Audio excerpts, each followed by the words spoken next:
আমি 2003 সালের মার্চ মাসের 20 তারিখে জনকল্যাণ পার্টির চেয়ারম্যান হয়েছিলাম। কাজী রকিবউদ্দিন সাহেব তার আগে একজন নির্বাচন কমিশনার ছিল। চিনমতি সম্মেলন কেন্দ্রের উল্টা সাইডে একটা অফিস ছিল, সেখানে আমি দল নিবন্ধনের জন্য বহুবার গেছি। তখন থেকে আমি রাজনীতি করি। 2003 সাল থেকে মার্চ মাসের 20 তারিখ থেকে আমি মেট্রিক পরীক্ষা দেওয়ার পর থেকে জনকল্যাণ পার্টির চেয়ারম্যান। কিন্তু মাঝে দেখলাম একটা রাষ্ট্রপতি নির্বাচন হয়, তো এখন দেখলাম রাষ্ট্রপতি নির্বাচনে শুধুমাত্র একজনই রাষ্ট্রপতি থাকে, কোনো নির্বাচন হয় না। সেই কারণে আমি চিন্তা করলাম যে দেশে তো গণতন্ত্র নাই, একটা অস্থিতিশীল পরিবেশ, গণতন্ত্র রক্ষার জন্য যদি একটা রাষ্ট্রপতি নির্বাচন আমি একটা অংশগ্রহণ করি, হয়তো আমি রাষ্ট্রপতি হইতে পারবো না। তখন একটা গণতন্ত্রের যে দ্বারা সেই অব্যাহত রাখার জন্য একটা আন্দোলন সংগ্রামের মধ্য দিয়ে আমরা গণতন্ত্রকে সুপ্রসারিত করতে পারবো। সেই কারণে আমি রাষ্ট্রপতি নির্বাচনে অংশগ্রহণের জন্য গিয়েছিলাম। কিন্তু আপনারা মিডিয়ার মাধ্যমে হয়তো জনকণ্ঠ অথবা ইত্তেফাকে দুইটা মিডিয়ার মাধ্যমে দেখেছিলেন যে আমাকে কিভাবে নির্বাচন কমিশনের পুলিশ, র্যাব, সেনাবাহিনী দাওয়া দিছিল। সেই মিডিয়াটা অনেক ভাইরাল।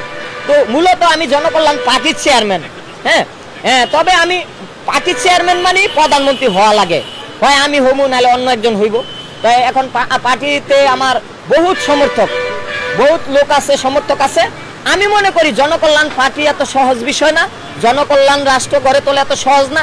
জনকল্যাণ রাষ্ট্র গড়ে তুলতে হলে আমার পার্টিতে যেই 300 আসনে যেই এমপি প্রার্থী থাকবে তারা অবশ্যই যোগ্য হতে হবে সবাই। আমরা কোয়ালিটি দেখি না, মানে সংখ্যা বেশি দেখি না। আমরা সংখ্যায় 300 আসনে 300 লোক দেখব। এই 300 আসনে 300 লোক যদি এমপি প্রার্থী যোগ্য হয়, তবে দেশ এবং জাতির উন্নয়নে আমরা এগিয়ে যেতে পারবো।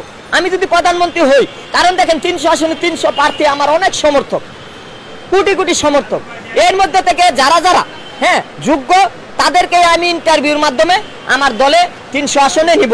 যেমন ধরেন সেনাপ্রধান, মেজর জেনারেল, তারপরে পিজি হাসপাতালে বড় ডাক্তার, তারপরে আপনার যে বিচারপতি সাবেক, সুপ্রিম কোর্টের সিনিয়র আইনজীবী, তারপর আপনার সচিব, সিনিয়র সচিব, এরকম বহুত লোক আছে আমার পরিচিত, এবং তারা রাজনীতি করতে চায়, অন্য অন্য দলের মধ্যে এসে বক্তব্য দেয়, কিন্তু তাদের মিডিয়াতে দেখায় না।